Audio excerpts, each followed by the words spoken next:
name's Baker Abel, and welcome back to the channel. Happy Easter! In this video, we are going to be making an Easter bunny cake.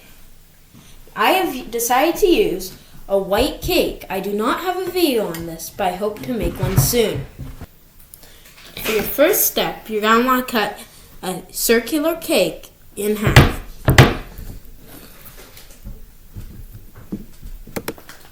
For your next step, you're going to want to take a bit of icing and put it on one half of your cake.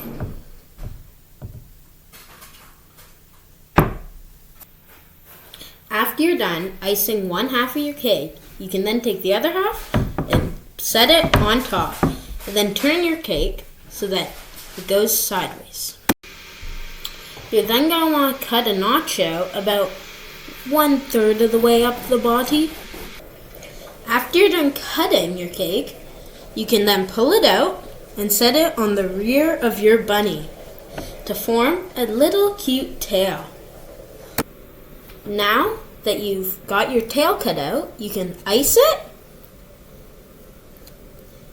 and then stick it onto your bunny. The next step you're going to want to do is ice the entire cake. And there we go. The cake is now iced. After that, you can then sprinkle some coconut on the outside of your cake.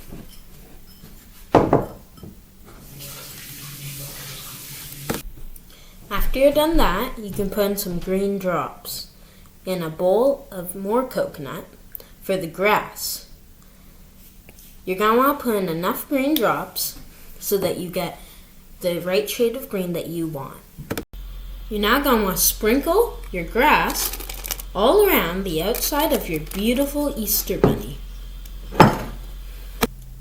You're now going to want to take 6 little baby pieces of licorice and stick it on where the face of your rabbit will be, and take 3 jelly beans, place 2 up top and 1 right there for the nose. After you've done that step, you can then take some paper ears and stick them on your bunny, and then you can take some chocolate eggs and sprinkle them just on your nice grass, along with some candy carrot gummies. That's it for today's video. Thank you for watching till the end, and please consider subscribing. Bye!